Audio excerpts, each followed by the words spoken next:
సిద్ధమైపోయింది? సహజంగా గ్రామ పంచాయతీ ఎన్నికల్లో వచ్చినప్పుడు అధికార పార్టీకే అనుకూలంగా ఉంటుంది. ఇప్పుడు ఉమ్, ఏ ఏ పార్టీ అధికారం ఉన్నప్పుడు అలా ఎందుకు ఆలోచిస్తారు అంటే, అధికార పార్టీకి అనుకూలంగా మనం ఉండగలిగితే గ్రామ అభివృద్ధి జరుగుతుంది, నిధులు కేటాయిస్తారు, మా వాళ్ళు చేస్తాయి, చేసి వ్యక్తులు ఆలోచిస్తారు. అట్లా మనము అధికార పార్టీకి ఓట్లు వేస్తేనే మనకి ఇక్కడ ఏదైనా అభివృద్ధి జరుగుతుంది, లేకుండా ప్రతిపక్షం పార్టీలు గెలిపించిన వాళ్ళ పనులు జరగవు అనేది ఒక ట్రెండ్ అనేది ఎప్పటి నుంచో ఉంది. ఉమ్, సో అది మనకి ఇప్పుడు ఇక్కడ కూడా కష్టం.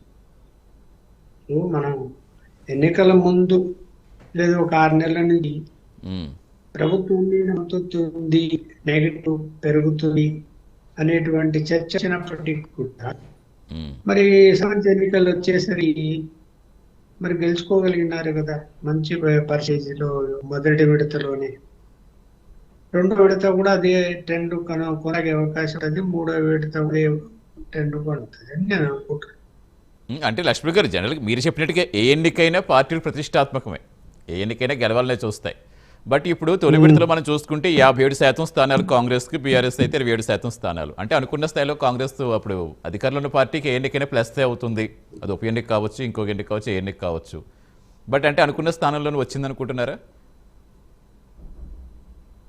అంటే ఇప్పుడు ఇప్పుడు అదే ఇక్కడ ఇప్పుడు ప్రభుత్వ అధికారంలో ఇప్పుడు సమాధానం పైన ఉపయోగిస్తూ పోలీస్ వ్యవస్థ కానీ అధికార వ్యవస్థ కానీ బలంగా ఉంటది అధికార పార్టీకంగా. ఉమ్, అలాగే ఏంటంటే చూశాం కదా, కొన్ని చోట్ల వేలం పాటలు కూడా జరిగాయి. అవును. జరిగినప్పుడు అధికార పార్టీకి సంబంధించిన వాళ్ళే ఎక్కువ పొలంలో అమ్ముతూ ఉమ్, ప్రకటించి అంటే వైపు వాళ్ళు గెలవగలిగారు కొన్ని. ఉమ్, ఈ ట్రెండ్ అనేది పాలంటే పోతుంది, ఎందుకంటే జనంలో అంటే ఈ భయము ఉంటుంది. లోకల్ గా లీడర్స్ బట్టి ఉంటది. లోకల్ లీడర్స్ వాళ్ళు ఎప్పుడు సర్వీస్ చేస్తూ వాళ్ళకి అండగా ఉంటూ ప్రేమగా ఉంటూ ఉండేవాళ్ళు. అలాగే మేము మీరే అని శాసించే వాళ్ళు కూడా ఉంటారు. ఉమ్, సో శాస వాళ్ళు కూడా భయపడతారు. భయపడినప్పుడు వేస్తారు, ఇంకా ఓటు వేయ, ఉమ్, ఇంకా డబ్బులు పంపి అదే ఏ ఎన్నికలు వచ్చినా కూడా ఓటర్స్ కి డబ్బు పంపకారం కొనసాగుతూనే దాన్ని ఎవరు లేకుండా స్వతంత్రం సంవత్సరాలు లేదు. ఏ ఎన్నికలు పంచలేదు అని మనం చెప్పగలుగుతాం చెప్పండి. ఉమ్.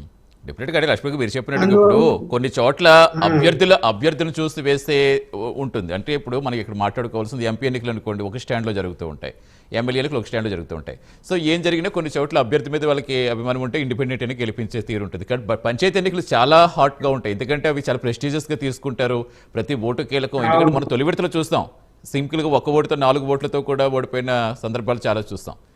అంటే ఇక్కడ పార్టీల ఎఫెక్ట్తో పాటుగా అక్కడ అభ్యర్థుల చూసి కూడా వేయాల్సిన ఆవశ్యకత ప్రజల్లో అక్కడ కనిపిస్తూ ఉంటుంది, ముఖ్యంగా పంచాయతీల గ్రామాల్లో. అంటే ఇక్కడ ఏ అంశాలు ఎక్కువగా ఎఫెక్ట్ చూపిస్తుందని మీరు అనుకుంటున్నారు? ఒకటి అభ్యర్థి అంశాలు కూడా కనిపిస్తాయి. మనకు బంధువులు ఉన్నాడు లేదా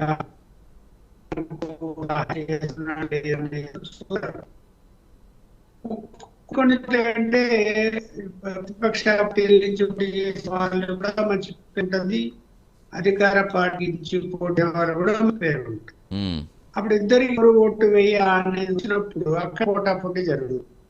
పోటాపోటీ జరిగినప్పుడు 4 ఓట్లతో మొన్న ఎవరో ఓటుతో గెలిచారని వార్తలు చూసా. అలా గెలిచే అవకాశాలు అవకాశం ఉంటాయి. ఉన్నప్పుడు ఫోటో తీసుకుంటే ఇబ్బంది ఏం కానీ, ఫోటో తీసుకోకుండా అధికార పార్టీ కచ్చసంపూర్తో వెళ్ళే అవకాశం కూడా ఉంటుంది. అయితే ఇప్పుడు కేంద్ర ప్రభుత్వం ఏం చేస్తుంది అంటే గ్రామ పంచాయతీలకు నేరుగా తమ నిధులు పంపిస్తున్నది కాబట్టి ఈ రాష్ట్ర ప్రభుత్వంలో అధికారం ఉన్నా కూడా వాళ్ళ యొక్క బెదిరింపులు భయం అనేది లేకుండా చేసింది. డైరెక్ట్ వాళ్ళకే నిధులు వస్తాయి కాబట్టి ఇది కొంచెం బెటర్ అయింది. లేకపోతే ఇంకా అండర్ అయిపోతుంది అధికార పార్టీ.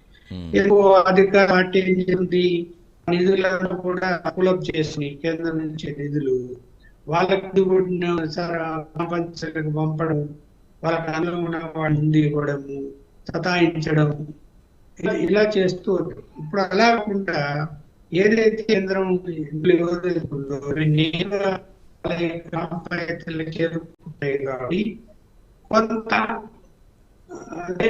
అక్కడ పార్టీ చేయగలుగుతున్నారు, పార్టీ అతీతంగా కూడా చేయగలుగుతారు. రైట్ రైట్ కంటిన్యూ చేద్దాం లక్ష్మణ్ గారు. ఎస్ సుమిత్ర గారు నమస్తే అండి. నమస్తే అండి సిరాజ్ గారు. ఎస్ సుమిత్ర గారు, సో ఓవరాల్గా ఎలా చూస్తారు మీరు? ఆల్రెడీ ఎప్పటి నుంచో పంచాయతీలకు సంబంధించి ఎలాంటి ఇష్యూస్ నడిచాయో చూస్తాం. సో వచ్చేసింది, ఒక విడత అయిపోయింది, రెండో విడత కూడా రేపు రెడీ అయిపోతుంది, మూడో విడత అయిపోతున్నాయి కూడా. సో ఏంటి మీరు ఆశించినట్టుగా ఏమన్నా వస్తున్నాయా? ఏమన్నా పోటీ ఇవ్వగలుగుతున్నారా, ఇస్తున్నారా? మీకు కో-పానలిస్ట్ రవికుమార్ గారికి, జర్నలిస్ట్ లక్ష్మణ్ గారికి, ప్రేక్షకులకు అందరికి నమస్తే అండి. జై తెలంగాణ. నమస్తే, చెప్పండి. మేము బీఆర్ఎస్ గా అయితే ఇవి పంచాయతీ ఎన్నికలు, పార్టీ గుర్తుల రహిత, సింబల్స్ రహిత ఎన్నికలు కాబట్టి దానికి సంబంధించి మా పార్టీ నుంచి పార్టీ అధినేత గాని, వర్కింగ్ ప్రెసిడెంట్ గాని, ముఖ్య నేతలు గాని ప్రచారం చేసిన దాఖలాలు లేవండి. వాటికి గ్రామాలకి వదిలేద్దాం అనేటువంటి ఆలోచన. అయినప్పటికీ గ్రామ స్థాయిలో అన్ని పార్టీలకు సంబంధించినటువంటి నాయకులు ఉంటారు, కార్యకర్తలు ఉంటారు, మా మద్దతుదారులు వాళ్ళ నుంచి అభ్యర్థులు ఉంటారు.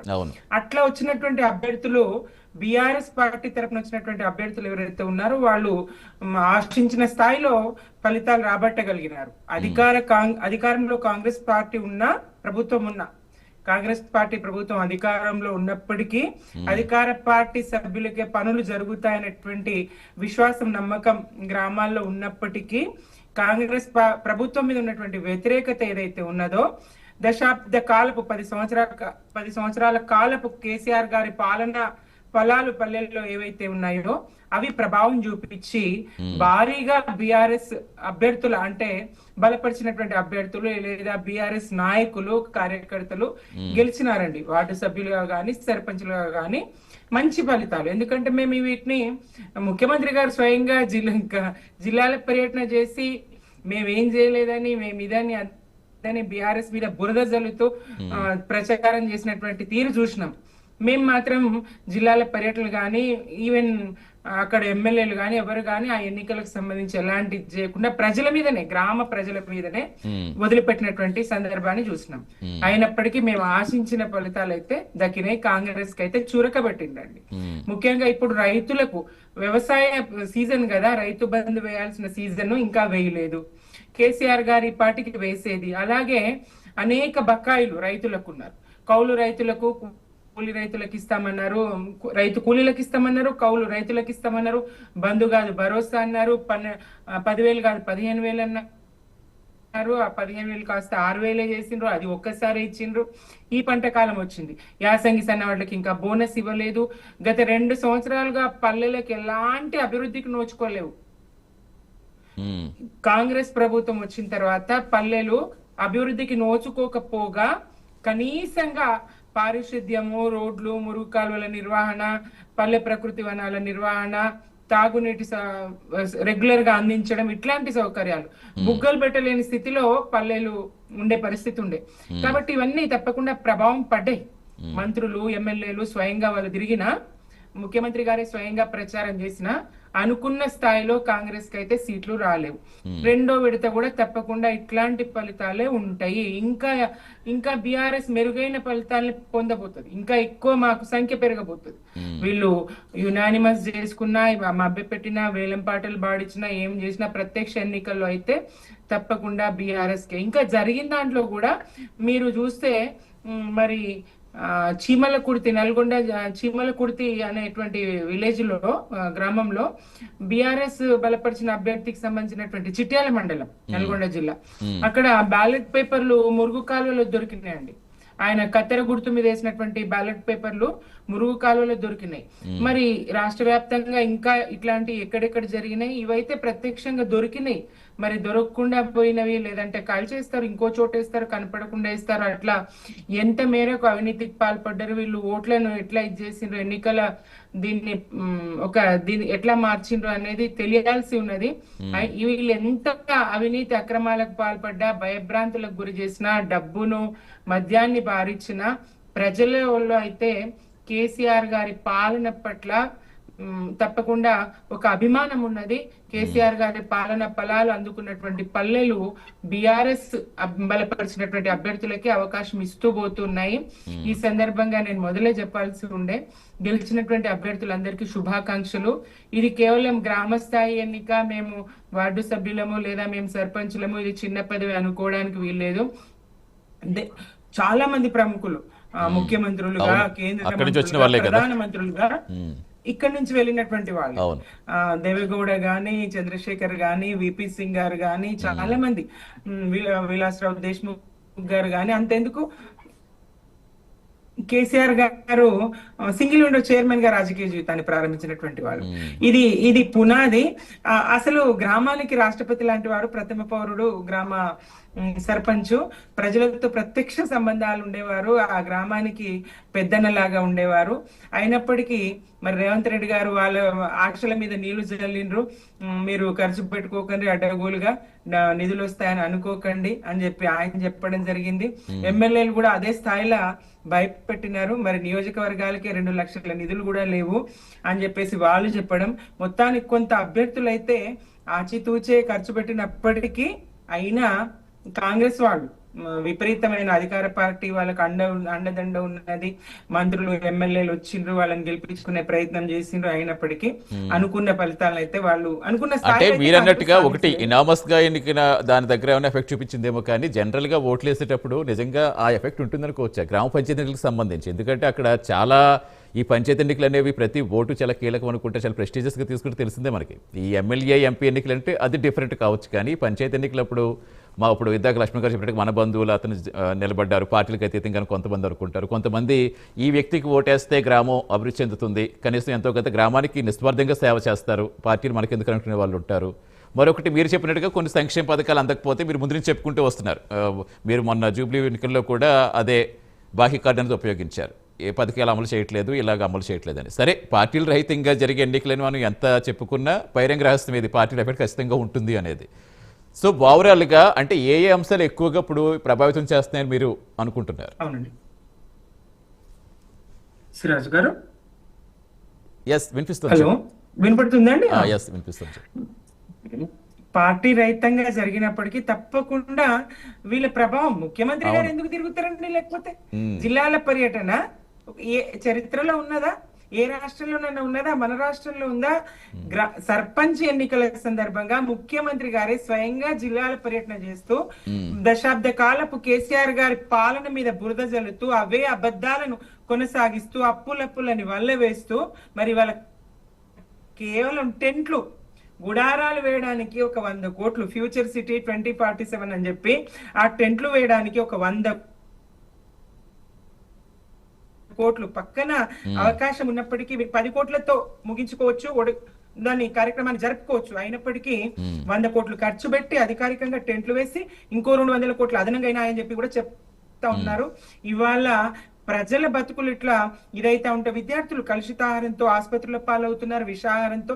ఇట్లాంటి పరిస్థితులు ఉంటే ఆయన ఆట ఆడుకుంటున్నారు మెస్సీ గారితో. ప్రజల జీవితాలతో ఆడుకునే ఆట, గ్రామాలతో ఆడుకునే ఆట, పంచాయతీ వ్యవస్థతో ఆడుకునే ఆట ఇవి సరిపోవని ఇప్పటికిప్పుడు అటు 42% రిజర్వేషన్లకు పోకుండా గతంలో ఉన్నటువంటి 24% రిజర్వేషన్లు కూడా బీసీలకు కొనసాగించకుండా 17% కుదింపబడి ఎన్నికల నిర్వహణ జరుగుతా ఉన్నది. మరి ఏవి ఆయన ఇది చేయకుండా ఇవాళ రాహుల్ గాంధీ గారు వచ్చి ఇది వీక్షించడమే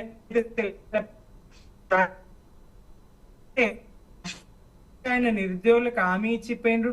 నిరుద్యోగులు బాధపడుతా ఉన్నారు. ఏడాది కాలంలో 2 లక్షల ఉద్యోగాలని చెప్పి వాటికి సంబంధించి మాట్లాడడానికి గాని, లేదా ఈ రాష్ట్రంలో తెలంగాణలో బీసీలకు 42% రిజర్వేషన్లు అమలు జరిగిందని బీహార్ లో చెప్పిండ్రు ఎవరు? రాహుల్ గాంధీ గారు. మరి ఇక్కడ జరగట్లేదు. ఇట్లాంటి మాట్లాడడానికి కానీ, ఇక్కడ ఏ సమస్యలు తెలంగాణలో ఉన్న సమస్యల మీద మాట్లాడడానికి, ఇక్కడ వరదల్లో మునిగిపోయినప్పుడు చూడడానికి రానటువంటి రాహుల్ గాంధీ గారు, ఈ ప్రజల్ని పలకరించినటువంటి రాహుల్ గాంధీ గారు ఇవాళ కేవలం మేస్త్రి ఆడుతున్నటువంటి ఆట చూడడానికి వస్తున్నారంటే ప్రజలైతే స్వాగతించడం లేదండి, బాధపడతా ఉన్నారు తెలంగాణ ప్రజలు. ఇటు రేపు రాబోయే ఎన్నికల మీద తప్పకుండా ఈ ప్రభావం ఉంటది. స్థానిక అభ్యర్థుల బలాబలాలు, ఈ అభ్యర్థి ఎట్లాంటి గుణగణాలు, ఇవన్నీ వాళ్ళ డబ్బు, హోదా, పార్టీ అన్ని ప్రభావం చూపుతాయి తప్పకుండా. అందులో భాగంగానే ముఖ్యమంత్రి గారు స్వయంగా వచ్చి చెప్పే ప్రయత్నం చేసిండ్రు కదా. అట్లా ప్రభావం ఉండదనుకుంటే తానెందుకు వస్తారు, మంత్రులు ఎందుకు వస్తారు? మంత్రులు ప్రచారం చేసిండ్రు, సీతక్క స్వయంగా ప్రచారం చేసిండ్రు అని చెప్పిండ్రు. అక్కడ ఓటమి కూడా చవి చూడాల్సి వచ్చిందని చెప్పిండ్రు.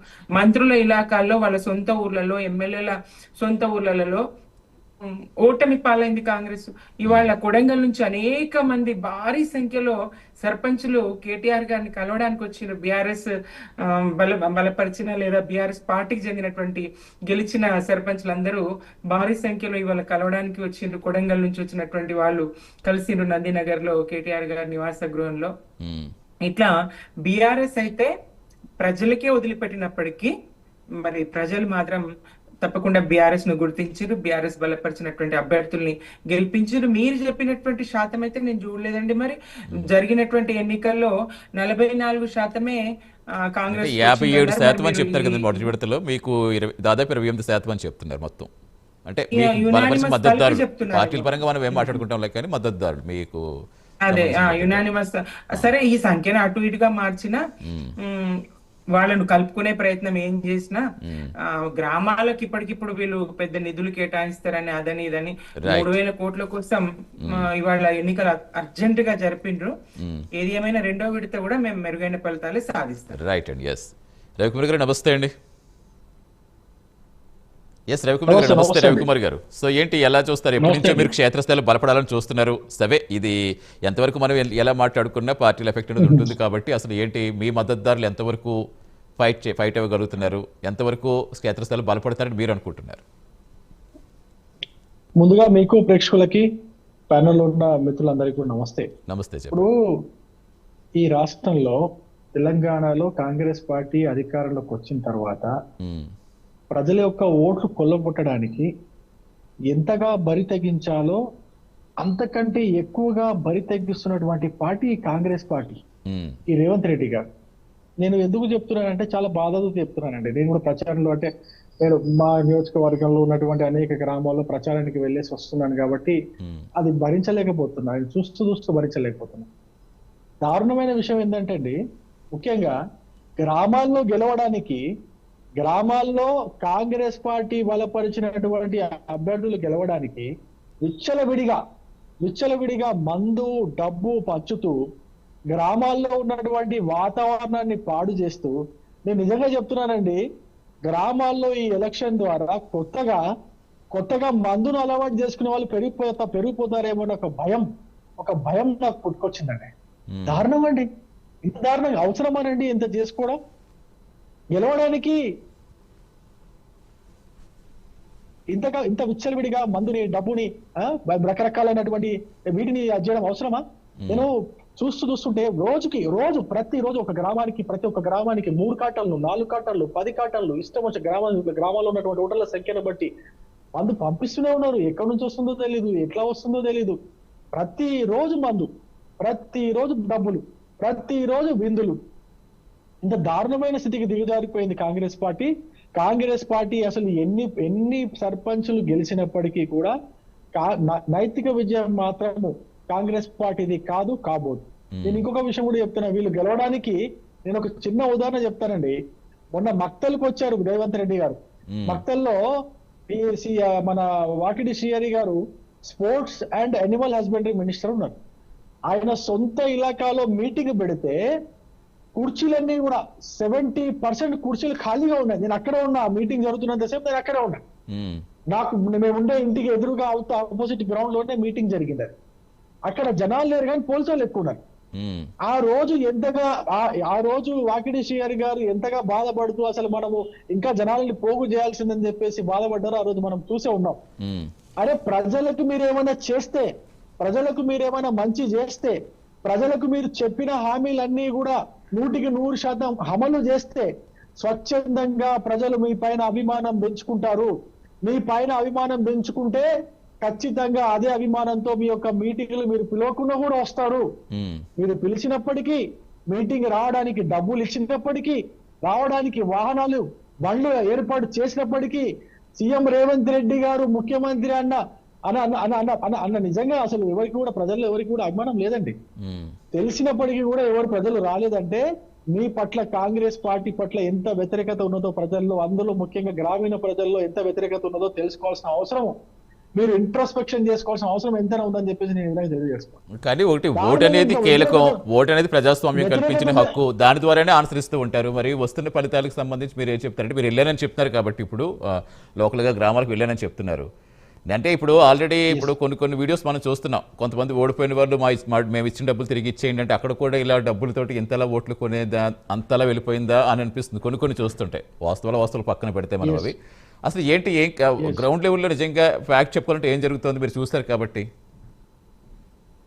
గ్రౌండ్ లెవెల్లో నేను ఇంతకుముందు చెప్పినట్టుగానే విచ్చలవిడిగా కాంగ్రెస్ పార్టీ అభ్యర్థులు ఎవరైతే ఉన్నారో, కాంగ్రెస్ పార్టీ బలపరిచినటువంటి అభ్యర్థులు ఎవరైతే ఉన్నారో వాళ్ళు విచ్చలవిడిగా డబ్బులు పంచుతున్నారు. ఇది నిజం. డబ్బులే కాదు, విచ్చలవిడిగా విందులు, అందులో ముఖ్యంగా కానీ గతంలో ఓటర్ ఉన్నాడు అనుకుంటారా మీరు? డబ్బులు తీసుకున్నా తను ఎవరికి వెళ్ళనుకుంటే వాళ్ళకే వేసే విధంగా ఓటర్లో అవగాహన రాలేదనుకుంటున్నారా? ఇప్పుడు ప్రజెంట్ సిచ్యువేషన్ చూస్తుంటే చాలా మంది ఇప్పుడు ఓపెన్ గానే చెప్పేస్తున్నారుగా, ఇద్దరు ఎవరిస్తే వాళ్ళ దగ్గర తీసుకొని మీకు ఎవరిస్తే వాళ్ళకి ఏంటి అన్నట్టుగానే వెళ్ళిపోతున్నారు కదా. నిజంగా అవన్నీ ఇంకా ఎఫెక్ట్ చూపిస్తున్నాయా? నేనేమంటున్నా, వేరే పార్టీ వాళ్ళ దగ్గర డబ్బు లేదు. ఫర్ ఎగ్జాంపుల్ కాంగ్రెస్ బలపరిచిన అభ్యర్థి దగ్గర ఉన్నంత డబ్బు వేరే ముఖ్యంగా మా బీజేపీ పార్టీ అభ్యర్థుల దగ్గర డబ్బులు లేవు. బీజేపీ పార్టీ అభ్యర్థికి మేము ఉన్న వాళ్ళు కొంతమంది 1000 రూపాయలు 2000 రూపాయలు అట్లా పోగు చేసుకొని వాళ్ళ చందాలు వేసుకొని మరి బరిలో నిల్చుంటున్నారు. కానీ కాంగ్రెస్ వాళ్ళు, వాళ్ళ ఎమ్మెల్యేలు, వాళ్ళ మంత్రులు డైరెక్ట్ గా అభ్యర్థులని సెలెక్ట్ చేసుకొని, అందులో మరి అభ్యర్థికి డబ్బులు లేవంటే ఏదైతే డబ్బున్న అభ్యర్థిని వెతుకున్నారు వీళ్ళు, డబ్బున్న అభ్యర్థిని వెతుక్కొని వచ్చి పెట్టి మరి మీరు ఒక ఉదాహరణ చూశారు. కేవలం అసలు అక్కడ ఓటు హక్కు కూడా లేదు, కేవలం డబ్బు ఉందని చెప్పేసి అతను ఓటు హక్కు మొన్న మార్పిచ్చేసి అతని దగ్గర నుంచి డబ్బులు తీసుకొని సర్పంచ్ అభ్యర్థిని నిలిచబెట్టినటువంటి ఉదాహరణలు కూడా ఎన్నో గ్రామాల్లో ఉన్నాయి. డబ్బు తీసుకొని మరి అతని అభ్యర్థిగా నిలిచబెట్టినటువంటి గ్రామాలు ఎన్నో ఉన్నాయి. అంతకుముందు వరకు కాంగ్రెస్ పార్టీలో పనిచేసినటువంటి అభ్యర్థికి టికెట్ అంటే వాళ్ళని అభ్యర్థిలాగా ప్రకటించకుండా, మేము బలపరిచిన అభ్యర్థులు ప్రకటన డబ్బులు తీసుకొని చాలా మంది అభ్యర్థులు డబ్బులు తీసుకొని మరి వీళ్ళ అభ్యర్థులుగా బలపరుస్తున్నారు. నేనేమంటున్నా, మీకు నిజంగానే మీరు చేసినటువంటి పాలన పైన 2 సంవత్సరాల పాలన పైన మీకు రిఫరెండం కావాలంటే మీరు మంత్రులు, ఎమ్మెల్యేలు, ముఖ్యమంత్రులు అందరూ కూడా దూరంగా ఉండండి, గ్రామాల్లో అసలు ఇన్వాల్వ్ కాకండి. నిజంగా ఇండిపెండెంట్ గా జరిగేటువంటి ఎలక్షన్ కాబట్టి ఏదైతే గుర్తులు ఎవరికైతే అభ్యర్థులకు వస్తాయో ఆ గుర్తుల పైన వాళ్ళు పోటీ చేస్తారు కాబట్టి గుర్తులు మీ కండువాల పైన గుర్తించుకోవడం కాదు. నేను మళ్ళీ ఛాలెంజ్ చేస్తున్నా, గుర్తులు ఉంగరం గుర్తు వస్తుంది, బ్యాట్ గుర్తు వస్తుంది, లేదా ఇంకా ఫుట్బాల్ గుర్తు వస్తుంది, గ్రౌండ్ ఇట్లాంటి గుర్తులు వస్తున్నాయండి.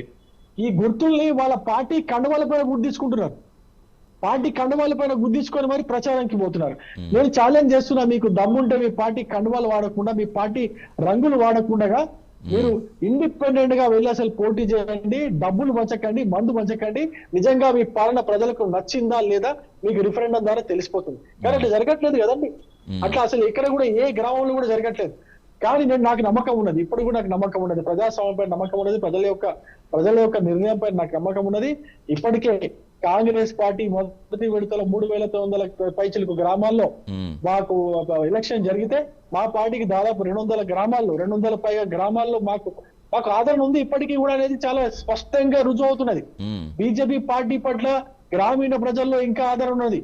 కాకపోతే ఇంకా ఎక్కువ సీట్లు కూడా గెలుచుకునే అవకాశం ఉంది. అంటే జనరల్ గా ఇప్పుడు గ్రామ పంచాయతీ నిధులు ఇవన్నీ కూడా కేంద్రం నుంచి వచ్చేవి ఎక్కువ ఉంటాయి. ఆల్రెడీ బండి సంజయ్ గారు అలాంటివి ప్రజల్లోకి తీసుకెళ్లడంలో మీరు ఏమన్నా వెనుకబడ్డారా? ప్రజల్లోకి బలంగా ఇప్పుడు ఎక్కడ ఏం జరుగుతుందో వాస్తవం చెప్పడంలో మేము ఒక రకంగా మేము ఒక రకంగా వెనుకబడ్డం కాదు, మేము వైఫల్యం చెందినామని చెప్పుకోవచ్చు. ఎందుకంటే మీరు గ్రామాల్లో వెళ్ళి చూడండి, గ్రామాల్లో వీధి రోడ్లు కావచ్చు, వీధి లైట్లు కావచ్చు, పక్క సైడ్ డ్రైనేజీలు కావచ్చు, అదే విధంగా మీరు శ్మశాన వాటికలు కావచ్చు, రైతు వేదికలు కావచ్చు, ఇట్లా అనే ఏదైతే గ్రామాల్లో అభివృద్ధి మీరు గ్రామాల్లో ఎంటర్ అవగానే కనిపిస్తుందో ఆ కనిపించే ప్రతి ఒక్కటి కూడా కేంద్ర ప్రభుత్వ నిధులతోనే నిర్మితమైన అనేది మనం అందరం గమనించాలి. ఏది కూడా కేంద్ర ప్రభుత్వ సహకారం లేకుండా జరగదు. రోడ్ల దగ్గర నుంచి, నేను మళ్ళీ చెప్తున్నాను, రోడ్ల దగ్గర నుంచి, వీధి దీపాల దగ్గర నుంచి, సైడ్ నాళాల దగ్గర నుంచి, శ్మశాన వాటికలు కావచ్చు, రైతు వేదికలు కావచ్చు, అదే విధంగా గ్రామాల్లో ఇంటి లోపల నుంచి మీరు లెక్క పెట్టుకోండి, ఇంటి లోపల గ్యాస్ సిలిండర్లు కావచ్చు, ఇంటి బయట టాయిలెట్లు కావచ్చు, ఏది చూసుకున్నా ఇంటి లోపల కిచెన్ లో ఉండే బియ్యం దగ్గర నుంచి కేంద్ర ప్రభుత్వ సహకారం లేకుండా ఆఖరికి వీళ్ళు ఇందిరమ్మలు చెప్పుకుంటున్నటువంటి ఇందిరమ్మ ఇళ్లలో కూడా కేంద్ర ప్రభుత్వం డబ్బులు ఇస్తేనే నిర్మాణం అవుతున్నాయి. కానీ కేవలం రాష్ట్ర ప్రభుత్వం రాష్ట్ర ప్రభుత్వ సొంత డబ్బులతో ఈ పథకాలు ఏవి కూడా అమలు అవ్వట్లేదు. గ్రామంలో ఎటువంటి అభివృద్ధి కార్యక్రమాలు జరగట్లేదు అనేది గ్రామీణ ప్రజలకు తెలియజేయడంలో ఆబ్వియస్ గా భారతీయ జనతా పార్టీ వెనుకబడింది, వైఫల్యం చెందని నేను కూడా ఒప్పుకుంటున్నాను. అంటే ఎప్పటి నుంచో మీరు చెప్తున్నది ఒకటే, క్షేత్రస్థాయిలో బలపడాలి. ఇదే టాక్ ఎక్కువగా ఎప్పటి నుంచి బీజేపీ పార్టీ వినిపిస్తూ వస్తుంది ఎక్కడైనా సరే తెలుగు రాష్ట్రాల్లో. మరి ముఖ్యంగా తెలంగాణలో అయితే మీ పార్టీ నిజంగానే బలంగా ఉంది, బట్ నిజంగా క్షేత్రస్థాయిలో బలపడడానికి ప్రణాళిక చేస్తున్నామని చెప్తారు. మరి ఇంకెప్పుడు అంటే ఎప్పటికీ ఇలా వచ్చి సరే ఈ ఎన్నికలు అంటే సరే పక్కన పెడదాం, సరే పంచాయతీ ఎన్నికలు మీకు కీలకమా కాదా అని పక్కన పెడితే అసలు క్షేత్రస్థాయిలో బలపడినప్పుడు మీరు చెయ్యాలి అంటే మరి ఎలాంటి ప్రణాళిక ముందుకెళ్ళాలనుకుంటున్నారు మీరు? మేము సార్ ఈ పార్టీలన్నీ కూడా, కాంగ్రెస్ పార్టీ కాదు, బీఆర్ఎస్ పార్టీ కూడా పావులా పని చేసి ముప్పావులా ప్రచారం చేసుకుంటాయి సార్. మాకు అలవాటు లేదు, మాకు మా విధానం అది కాదు, ఇప్పుడు నుంచి కాదు. మా విధానం ఎక్కడ కూడా కేంద్రంలో కూడా మేము చేసే పనిని ప్రచారం కోసం డబ్బులు ఖర్చు చేయం. మేము ఎక్కువ డబ్బులు ఖర్చు చేయం. బీఆర్ఎస్ వాళ్ళని చూడండి, కాంగ్రెస్ వాళ్ళని చూడండి, నేను మళ్ళీ చెప్తున్నాను, చారణ పని చేసి బారణ ప్రచారం చేసుకుంటారు రెండు పార్టీలు కూడా. అందుకే మా విధానంలో కూడా కొన్ని మార్పులు చేసుకోవాలని అనుకుంటాం, కానీ ప్రజల యొక్క డబ్బును వృధా చేయకూడదు కదా సార్. ప్రజల యొక్క డబ్బును వృధా చేయకూడదు. ఎంతసేపటికి మనకు కంప్లీట్ గా అనుకున్న పని 100% గ్రౌండ్ లో డెలివరీ అవ్వాలనే ఒకే ఒక లక్ష్యంతో భారతీయ జనతా పార్టీ నాయకులు కావచ్చు, భారతీయ జనతా పార్టీ ప్రభుత్వాలు పనిచేస్తాయి సార్.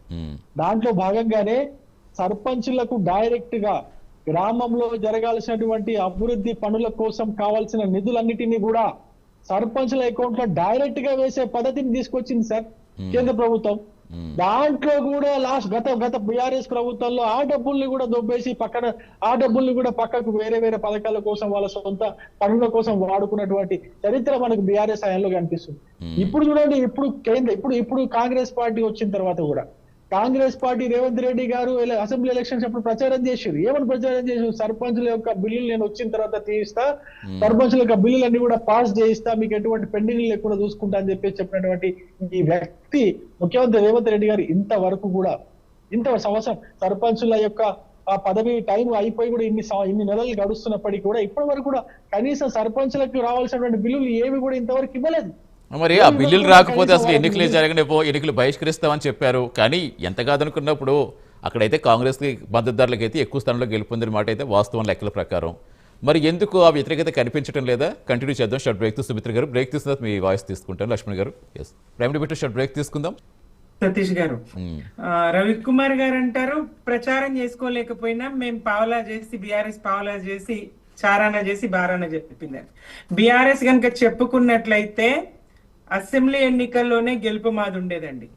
6.5 లక్షల రేషన్ కార్డులు ఇచ్చి కూడా కాంగ్రెస్ చేసినటువంటి దుష్ప్రచారాన్ని బీఆర్ఎస్ గా మేము 6.5 వినండి రవికుమార్ గారు వినండి, బీఆర్ఎస్ గా మేము 6.5 లక్షల రేషన్ కార్డులు ఇచ్చి కూడా మేము చెప్పుకోలేకపోయినాం. అది సిస్టమ్ చేసింది. ఇక కాంగ్రెస్ కి వస్తే ముఖ్యమంత్రి గారే ఆ రేషన్ కార్డు స్వయంగా చేతితో ఇస్తారు. ఇవ్వడమే కాకుండా బీఆర్ఎస్ ఒక్క రేషన్ కార్డు కూడా ఇవ్వలేదని ముఖ్యమంత్రి చెప్తారు. అట్లా బీఆర్ఎస్ మీద అబద్ధపు ప్రచారాలు. 1,65,000 ఉద్యోగాలు మేము ఇవ్వగలిగితే ఒక్క ఉద్యోగం కూడా ఇవ్వలేదని అబద్ధాలు వాళ్ళు చెప్పగలుగుతారు. మరి ముఖ్యమంత్రి గారు కానిస్టేబుల్ రిక్రూట్మెంట్ కాగితం కూడా ఆయన చేతుల మీదుగా ఇస్తారు. మేం పరీక్షలు పెట్టి అన్ని రకాల పరీక్షలు బీఆర్ఎస్ గా మేము పూర్తి చేసినటువంటివి ఆయన ఇస్తారు, మేము ఇచ్చామని ప్రచారం చేసుకుంటారు.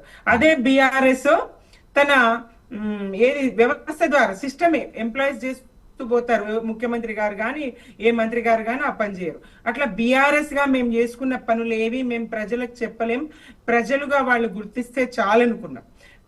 ఈ రకంగా ప్రచారం. ఇంకోటి మేము కేంద్రం నిధులే అని వీళ్ళు చెప్తారండి. మేము పల్లె ప్రకృతి వనాలు కానీ అది కానీ ఇది కానీ అని. కేంద్రంకి ఎక్కడి అండి స్వతంత్రంగా నిధులు? రాష్ట్రాలు ఇస్తేనే కదా. కేంద్రంగా మీరు తెలంగాణకు ప్రత్యేకంగా ఒక ప్రాజెక్ట్ జాతీయ హోదా ఇచ్చారా? ఏపీకి చంద్రబాబుకి ఇచ్చినట్టు తెలంగాణకు ప్రత్యేకంగా అదనపు నిధులు ఏమన్నా ఇచ్చారా?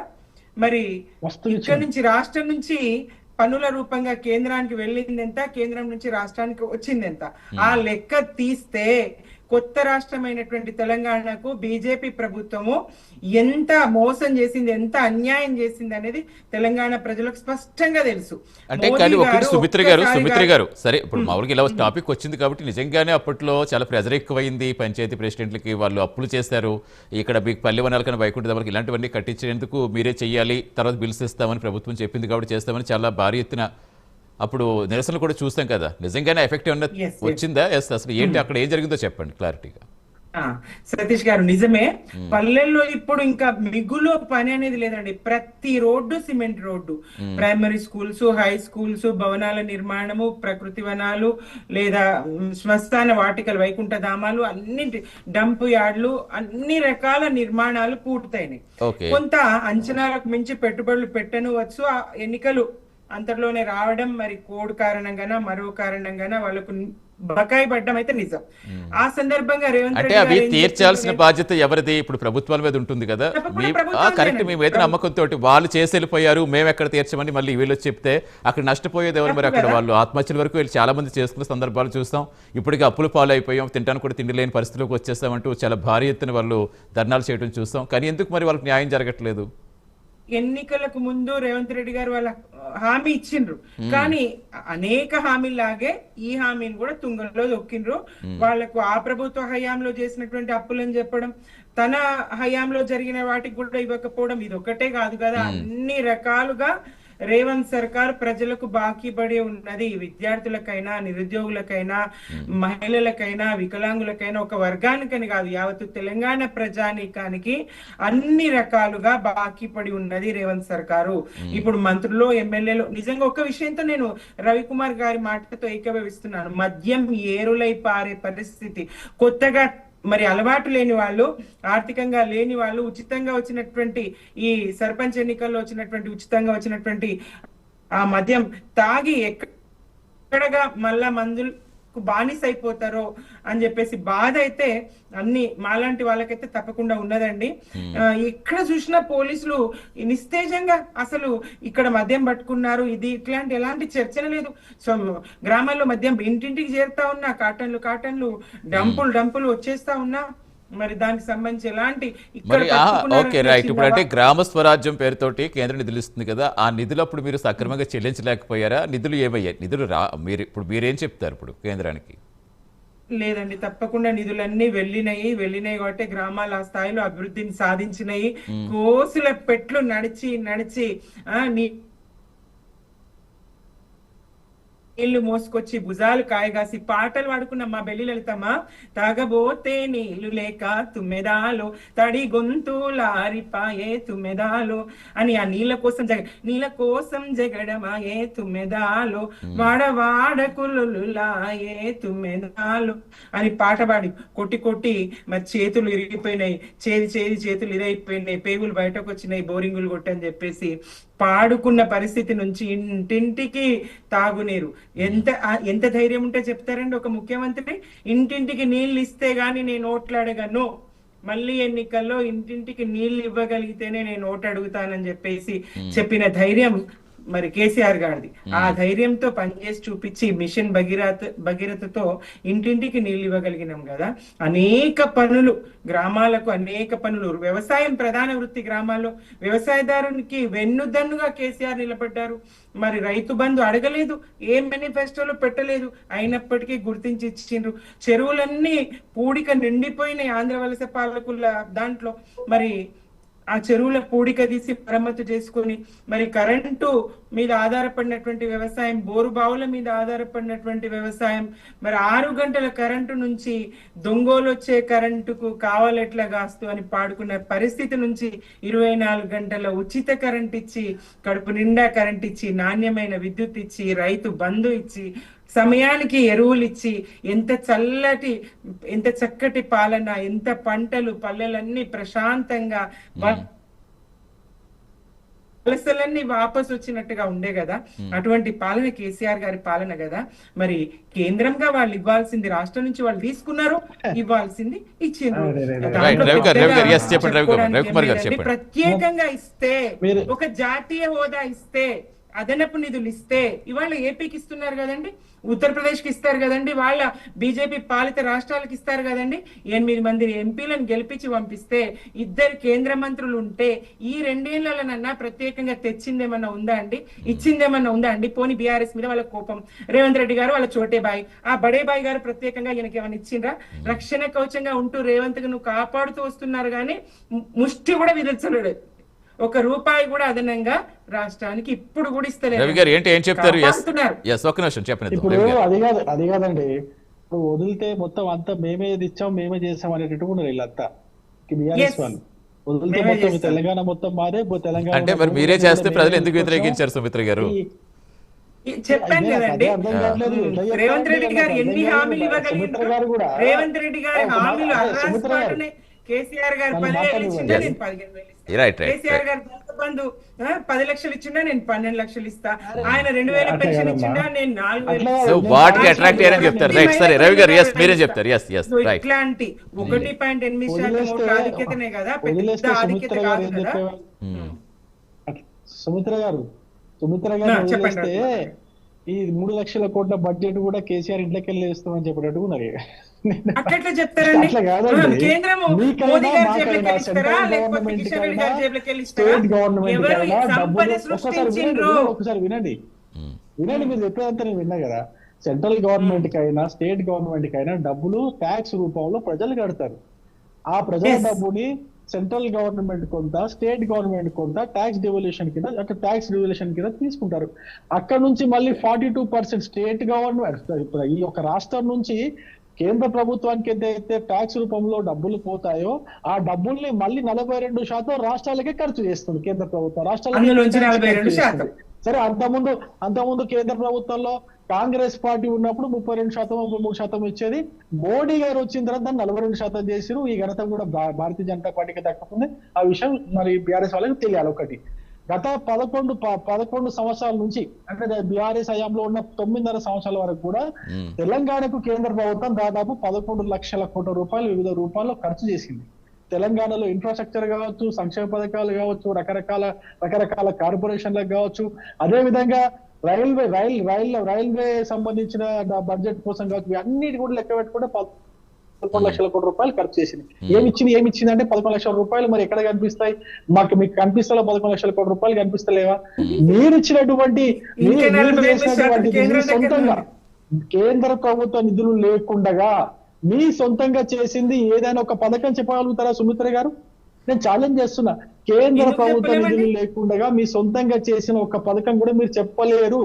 ఆఖరికి మీరు మీ యొక్క పథకం అని చెప్పుకున్న గొర్రెల స్కామ్ లో కూడా ఎన్సిడిసి రుణాలు ఉన్నాయి. మీరు చెప్పుకున్నటువంటి ఆ మత్స్య సంబంధం, అది చేపల పథకంలో కూడా కేంద్ర ప్రభుత్వ నిధులు ఉన్నాయి. అదే విధంగా మీరు చెప్పుకున్నటువంటి దళిత బంధులో కూడా కేంద్ర ప్రభుత్వ నిధులు ఉన్నాయి.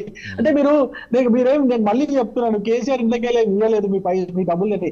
ఏ పథకానికైనా అంటే రవి గారు ఇక్కడ కాదు, కేంద్రం ఇస్తుందని చెప్తారు కదా, కేంద్రం మానిటరింగ్ ప్రెస్ క్లబ్ కి వస్తా, లేకపోతే మీరు అకౌంట్ ఏ జిల్లాలో ఉంటారో చెప్పండి, ఆ జిల్లాలో ప్రెస్ క్లబ్ కి వస్తా, కూర్చుంటా, డేటా పెడతా, ఏ పథకానికి ఎంత డబ్బు కేంద్రం వచ్చిందో నేను ఛాలెంజ్ చేయగలుగుతా. ఒకటి, ఇన్ఫ్రాస్ట్రక్చర్ విషయాన్ని కూడా వద్దామండి. ఇప్పుడు మనం సంక్షేమంతో పాటు మౌలిక వస్తువులు కూడా చాలా ఇంపార్టెంట్. ఏదైనా రాష్ట్రం అభివృద్ధి చెందిందా లేదో తెలుసుకోవాలంటే రోడ్లు కావచ్చు, రైల్వేలు కావచ్చు, ఎయిర్పోర్ట్లు కావచ్చు, దవాఖానాలు కావచ్చు, అదేవిధంగా విద్యకు సంబంధించినటువంటి స్కూల్స్, నవోదయ స్కూల్స్ దగ్గర నుంచి స్టార్ట్ చేస్తే ఐఐటి కందికి మేము ఇచ్చినటువంటి 2,500 కోట్ల రూపాయల వరకు ప్రతి దానికి నేను లెక్క చెప్పగలుగుతానండి. మీ యొక్క సొంత నిధులతో రాష్ట్రం కలెక్ట్ చేసిన కేవలం ట్యాక్స్లతో మీరు కట్టింది ఏంది చెప్పండి, ఇచ్చింది పథకం ఏంది చెప్పండి, మీరు ఏది చెప్పలేరు. నేను 100% చెప్పగలుగుతా. సర్పంచ్ ఎలక్షన్ విషయానికి వచ్చింది కాబట్టి సర్పంచ్ విషయాల గురించి మాట్లాడతా. సర్పంచ్ ఎలక్షన్లలో కూడా ప్రతి ఒక్క పథకం సర్పంచ్ ఒక గ్రామంలో అభివృద్ధి చేసినటువంటి ప్రతి ఒక్క పనికి కూడా కేంద్ర ప్రభుత్వం నిధులు ఇస్తే దానికి కావాల్సిన డాటా కావాల్సిన ప్రొసీడర్ ఫాలో కాకుండా అడ్డం పడి ఆ డబ్బులు కూడా కేంద్ర ప్రభుత్వం నుంచి సర్పంచ్ల అకౌంట్ లో పడకుండా ఆ సర్పంచ్లకు ఇచ్చినటువంటి స్మార్ట్ కీని దొంగిలించి ఆ డబ్బును మీరు మార్చి వేరే పథకాలకు వాడుకున్న మాట కూడా వాస్తవమే. ఇదంతా కొన్ని వందల సార్లు అంటే ఇక్కడ కాదండి, కేంద్రం ఇచ్చే నిధులు మరి కేంద్రానికి మానిటరింగ్ చేసే బాధ్యత ఉంటుందా? ఒక్కరోజు రవి గారు ఇక్కడ కాదు, రవి గారు సామాన్యులు ఇబ్బందులు పడుతున్నప్పుడు సర్పంచ్లకి గ్రామాలకు సంబంధించి కేంద్ర నిధులు వస్తాయనే విషయం అందరికీ తెలిసిన వాస్తవమే. కానీ ఆ నిధులు రిలీజ్ చేస్తున్నప్పుడు నిజంగా వాళ్ళకి అందనప్పుడు మరి ఆ మానిటరింగ్ చేసే బాధ్యత ఎవరి మీద ఉంటుంది? ఖచ్చితంగా ఎలా ఉంటుందంటే అండి, ఇప్పుడు సర్పంచ్ అకౌంట్ లకి అయితే డబ్బులు పడతాయో దానికి చెక్ పవర్ ఇంతకుముందు వాళ్ళ చెక్కులు కాకుండా ఒక స్మార్ట్ కీ అని పెట్టినాడు. ఆ స్మార్ట్ కీలో జిల్లాకు సంబంధించినటువంటి అధికారులు సర్పంచ్లు ఇద్దరు కలిసి ఆ స్మార్ట్ కీ ఉంటది అనమాట. అయితే సర్పంచ్ల దగ్గర నుంచి ఆ స్మార్ట్ కీ దగ్గర దొంగిలించి దాదాపు 12,000 కోట్ల రూపాయలు మళ్లించేసారు. వేరే అవసరాల కోసం మళ్లించుకోవడం, అప్పులు కట్టుకోవడానికో లేకపోతే వాళ్ళకి కావాల్సిన ప్రాజెక్టులలో డబ్బులు కమిషన్ల కాంట్రాక్టర్లు చేయడంతో మళ్లించేసుకొని ఇప్పుడు వాళ్ళు మాట్లాడుతున్నారు. అదే డబ్బు కానీ కరెక్ట్ గా సర్పంచ్లకు వెళ్ళింటే, సర్పంచ్ల అకౌంట్ పడి పోయింటే సర్పంచ్ల ఆత్మహత్యలు జరిగేవి కాదు. సర్పంచ్ల 79 మంది సర్పంచులు ఆత్మహత్యలు చేసుకున్నారు. శ్రవంతి గారు మీరు గుర్తుపెట్టుకోండి. అదే అడుగుతుంటే ఇప్పుడు అది కేంద్రం తప్ప రాష్ట్రం తప్ప అనేది పక్కన పెడితే సామాన్యులు బలైపోతున్నారు. మొబైల్లో రెడీ ఉంటాయి. ఎప్పుడు ఆ డాటా మొత్తం మీకు ఇవ్వగలుగుతా నేను. ఆ డాటా ప్రతి ఒక్క సర్పంచ్ ఏ విధంగా చనిపోయాడు, దేనికి చనిపోయాడు, ఒక సర్పంచ్ అయితే తను కట్టిన శ్మశాన వాటికలోనే తనదే తొలి దహనం జరిగింది. దారుణమైన పరిస్థితిలో మీ హయాంలో సరే ఇక మేము చెప్పుకుంటూ పోతే ఇక మా బాధలు మాకుండా మేము ప్రచారం చేసుకోలేక సర్పంచ్ ఎలక్షన్ లో వెనుకబడ్డాం. కానీ మీరు చెప్తా, ఇంతకుముందు ప్రచారం గురించి మాట్లాడేది కాబట్టి ఒక చిన్న ఉదాహరణ చెప్తా. 10 సంవత్సరాలు కాకుండానే కేవలం 9.5 సంవత్సరాలకే దశాబ్ది ఉత్సవాలు అని చెప్పేసి చేసుకున్న చరిత్ర మీది కాదా? మీరు చేసుకోలేదా? ఒక్కసారి ఒక్కొక్క దశాబ్ది ఒక్కొక్క జిల్లాలో దశాబ్ది ఉత్సవం చేయడానికి ఒక్కొక్క జిల్లాలో ఒకసారి వినండి శ్రవంతి గారు, ఒకసారి వినండి. అంటే ఆ టైంలో మిమ్మల్ని అంటే పెద్దగా చర్చా కార్యక్రమం ఒక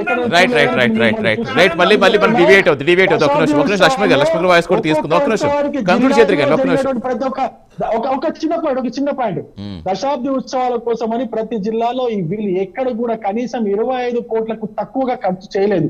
అండ్ ఐఎన్పిఆర్ కింద మీకు ఆర్టీఐ ఇప్పుడు కూడా ఆర్టీఐ వేయండి వస్తుంది మీకు. దశాబ్ది ఉత్సవాలకు ప్రభుత్వం తరపున ఎంత ఖర్చు చేసిరు? దాదాపు 1,500 కోట్ల రూపాయలు కేవలం ఐఎన్పిఆర్ కింద మీరు ఖర్చు చేశారు ఒక సంవత్సరం మొత్తంలో.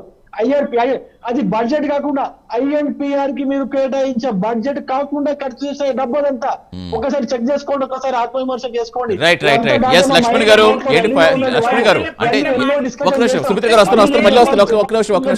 గారు వాయిస్ తీసుకుందాం, ఇందాక తీసుకోలేదు. లక్ష్మణ్ గారు, నిజంగా ప్రజల సమస్యలు ఎంతవరకు క్యాష్ చేసుకుంటున్నాయి? ఇంకా క్యాష్ రాజకీయాలు నడుస్తున్నాయా? క్యాష్ రాజకీయాలు నడుస్తూనే ఉన్నాయి కదా, ఎక్కడ ఆగవు కదా. అది ఏ ప్రభుత్వం నడుస్తూనే ఉంటాయి.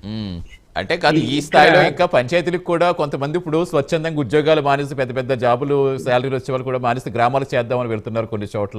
కొన్ని చోట్లేమో మీరు చెప్పినట్టుగా కొన్ని సమీకరణాలు బట్టి అక్కడ గెలుస్తూ ఉంటారు. నిజంగా ఈ మద్యం, మందు ఇవన్నీ ఇంకా అక్కడ కూడా ఎఫెక్ట్ చూపిస్తున్నాయా? అంటే ఇప్పుడు నిజంగా ఇవి రాష్ట్ర రాజకీయాలు దిశానిర్దేశం చేసే ఎన్నికల కింద చూస్తున్నారా? ఒకటి, మద్యం విక్రయాల్లో తెలంగాణ నంబర్ 1లో ఎందుకుంటున్నది అంటే మద్యం వినియోగము ఎక్కువ అవ్వడానికి కారణం రాజకీయాలే. అంటే ప్రతిసారి ఎన్నికలు రావడం, ఆ ఎన్నికల్లో విపరీతంగా ఖర్చు పెట్టడం వల్ల. రెండోది ఏం జరుగుతున్నది, డబ్బులు ఓటర్లకు పంపిణీ చేయడం వేరు, అలాగే నాయకులకు పంపిణీ చేయడం వేరు. ఇప్పుడు సర్పంచ్ గా 2-3 పోటీలో ఉన్నారనుకోండి ఒక పార్టీలో, ఎవరో ఒకటి సెలెక్ట్ చేయాలంటే ఆయన నేను ఇంత ఇచ్చుకుంటాను పార్టీ పండునో వ్యక్తిగతంగా మీకు తెచ్చుకుంటానో ఇచ్చుకొని అతను సీటు తీసుకొని గెలుస్తాడు అనుకో, రేపు సంపాదించుకోకుండా ఎలా ఉంటాడు? ఖచ్చితంగా సంపాదించుకుంటాడు. ప్రత్యేకించి హైదరాబాద్ చుట్టూ ఉన్న గ్రామ పంచాయతీలు అయితే రియల్ ఎస్టేట్ బిజినెస్, అది ఇందాక నేను అదే చెప్పబోయాను, బిజినెస్ ఎక్కువ ఉంటుంది కాబట్టి వారికి ఆదాయం ఎక్కువ ఉంటుంది. ఆ సర్పంచ్ విపరీతంగా, ఎందుకంటే పర్మిషన్లు ఇవ్వాలి, డబ్బులు లేని ఇవ్వరు కదా, అది సర్పంచ్ చేతిలోనే ఉంటుంది. ఒక్కో పోస్టుకు అక్కడ సర్పంచ్ వేలం పాటలు కూడా పాడుకున్నారు కదా. అవును, మంచి డిమాండ్ ఉంది సర్పంచులకి. చుట్టుపక్కల హైదరాబాద్ చుట్టూ నగరం విపరీతంగా అభివృద్ధి చెందుతున్నది, దాంట్లో ఏం సందేహించాల్సిన కరప్షన్ అనేది ఎక్కడ తగ్గటం లేదు, ఏ ఇంచులో కూడా తగ్గటం లేదు, ఎవరి అధికారంలోకి వచ్చినా తగ్గటం లేదు. ఇక్కడ గెలుపులు ఓటములు అన్నది పక్కన పెడితే ఈ రాజకీయ పార్టీలు వాళ్ళ బలాబలాలు ఏంటి అనేది, ఈ పార్టీలకు అతీతంగా ఎన్నికలు జరిగినా కూడా 57% కాంగ్రెస్, 27%, 7% బీజేపీ. అంటే బీజేపీ పరిస్థితి ఏంది ఇవాళ? మన మిత్రుడు మేము సరిగా చెప్పుకోలేకపోయాము, చేసిన అభివృద్ధి, కేంద్ర నిధులు ఇవన్నీ అన్నాడు. చెప్పుకోలేకపోయారంటే ఎందుకు వాళ్ళ పరిస్థితి వచ్చింది, ఎందుకు మీకు ఆ నెట్వర్క్ లేదు అనేది ప్రశ్నే కదా. అవును, అంటే నాయకులు ఏం చేస్తున్నారంటే బీజేపీలో పార్టీ కంటే వ్యక్తిగత ప్రచారం ఎక్కువైంది. మీరు చూడండి, ప్రతి నాయకుడికి సోషల్ మీడియా సపరేట్ గా పెట్టుకున్నారు. పార్టీ సోషల్ మీడియా వేరు, వీళ్ళ వ్యక్తిగత సోషల్ మీడియా వేరు. ఎక్కడో ఒక చోట పోయి అక్కడ ఏదో చిన్న ఫంక్షన్ లో పాల్గొన్నా కూడా 5 నెలలు సోషల్ మీడియాలో వస్తుంది వ్యక్తిగత. What about party? పార్టీ కూడా పెరగాలి కదా, పార్టీకి సంబంధించిన ప్రచారం కూడా జరగాలి కదా, ఆ నెట్వర్క్ ను క్రియేట్ చేసుకోవాలి కదా. ఇవాళ ఇప్పుడు అదే చెప్తుంటే, ఇప్పుడు ఇలాంటి ఇప్పుడు మీరు చెప్పినట్టు పార్టీ రహిత ఎన్నికలైనప్పటికీ కూడా క్షేత్రస్థాయిలో బలం ఎంత ఉంది, ఈ బలం నిరూపించుకోవడానికే కదా ఇవన్నీ పార్టీలు వేసే ఎత్తులు పై ఎత్తులు అన్ని కూడా ఇవే కదా. అక్కడ మన పార్టీల రహితంగా జరుగుతాయి, పైకి చెప్తున్నా అవన్నీ కూడా పార్టీలతో జరుగుతున్న ఎన్నికలే. సో ఫైనల్ కంక్లూడ్ చేయండి ఒక్కొక్క పాయింట్లో ముగ్గురు కూడా. ఎస్ లక్ష్మణ్ గారు, ముందు మీరు చెప్పండి. ఇప్పుడు రేపు 2వ విడత కూడా ఇదే పరిస్థితి ఉంటుంది, 3వ విడత కూడా ఇదే పరిస్థితి ఉంటుంది. సుమిత్ర గారు సమయం అవుతుంది, కంక్లూడ్ చేయండి. 2వ విడత 3వ విడత ఫలితాల్లో మేము తప్పకుండా ముందంజలోనే ఉంటాం. బీఆర్ఎస్ గా మేము చేసినటువంటిది ప్రజలు, అక్కడ ఓటర్లు గుర్తిస్తారు. కాంగ్రెస్ ఆడిన మాట ఏదైతే తప్పిందో, హామీల అమలు ఏదైతే చేయలేదో, బీజేపీ ప్రత్యేకంగా రాష్ట్రానికి ఏం చేయలేదు. మోదీ గారు, అమిత్ షా గారు రాష్ట్రం పట్ల, తెలంగాణ పట్ల వ్యతిరేకంగా ఉన్నారు. కేవలం మతం ఒక్కటే రాజకీయం కాదనేటువంటిది గుర్తించిండ్రు. తప్పకుండా లభిస్తాయండి. రవి గారు ఏమైనా చెప్తారా? ఫైనల్ కంక్లూడ్ చేయండి ఒక పాయింట్ లో. ఫైనల్ గా కాంగ్రెస్ మజిల్ పాటు చూపిస్తా ఉంది, విచ్చలవిడిగా మందుని అలవాటు చేస్తుంది గ్రామీణ యువతకి. ఇష్టం వచ్చినట్టు మంత్రులు, ఎమ్మెల్యేలు, ముఖ్యంగా మా ప్రాంత మంత్రి వాకిడి శ్రీహరి గారి అంటే దాన్ని అడ్డుకోవాల్సిన బాధ్యత మీకు ఉంటుంది కదా, దాన్ని వెలుగులోకి తేవాల్సిన బాధ్యత చాలా బాధ్యతాయుతంగా I will take complete responsibility on my each and every point. మంత్రి వాకిడి శ్రీహరి గారి ఇలాకాలో ప్రతి గ్రామంలో మద్యాన్ని విచ్చలవిడిగా ఆయనే పంపిస్తున్నాడండి. I take this responsibility. అలా కాదు, ఇప్పుడు అధికారికంగా వెబ్సైట్ పెట్టినప్పుడు, అధికారికంగా ఎలక్షన్ కమిషన్ చెప్పినప్పుడు ఫిర్యాదులు ఇవ్వమని, లేదా అక్కడ ఏం జరుగుతుందో మాకు తెలియజేయమని, మరి అక్కడ చెప్పలేకపోతున్నారు, అక్కడ ఇవ్వలేకపోతున్నారు. రిటర్నింగ్ ఆఫీసర్స్ కావచ్చు, అక్కడ ఉన్నటువంటి అధికారులు ఎవరు కూడా, ఎంఆర్ఓ స్థాయి అధికారుల దగ్గర నుంచి కలెక్టర్ దాకా ఎవరు కూడా ఎక్కడైతే కాంగ్రెస్ పార్టీ ప్రతినిధి ఉంటాడో వాళ్ళు పని చేయట్లేదు. ఉన్న వాస్తవం చెప్తున్నా, స్పష్టంగా చూసి కళ్ళ ముందు చూస్తున్నారు. ఎందుకంటే వాటర్ తక్కువ అంచనా వేయడానికి లేదు, ఖచ్చితంగా వాటర్ ఇవన్నీ గుర్తిస్తారు. మా పార్టీ సర్పంచ్ అభ్యర్థులు, వార్డు అభ్యర్థులు నాకు ఫోన్ చేసి, అన్న వాళ్ళు రాత్రి 8 కార్డులు పంపించారు, నాకు ఒక్క కార్డు దొరికితే బాగుందన్న, కొంచెం మన ఎంబడి తిరిగేటోళ్ళకైనా ఇస్తాను అనుకుంటే నాకు సిగ్గు అనిపిస్తుంది. అలా చెప్తుంటే ఇంకేం చెప్తాం కాదు, ఇంకా వాటర్ కాదు, వాటర్ తక్కువ లేదు. డెఫినెట్ గా చూద్దాం ఏం జరుగుతుంది. ఇంకా 2-3 ఉన్నాయి కాబట్టి నిజంగా మీరు చెప్పినట్టుగా క్షేత్రస్థాయిలో ఆ వ్యతిరేక పరిస్థితులు ఉన్నాయా, మీ మద్దతులు కానీ బలాలు వస్తాయా, వెయిట్ చేద్దాం sir. Right, thank you Ravi గారు, థ్యాంక్ యూ సుమిత్ర గారు, థ్యాంక్ యూ లక్ష్మణ్ గారు, thanks for joining in debate. ఇది ఇవాళ prime debate. Keep watching prime news. నిజం ఇదే మైస్.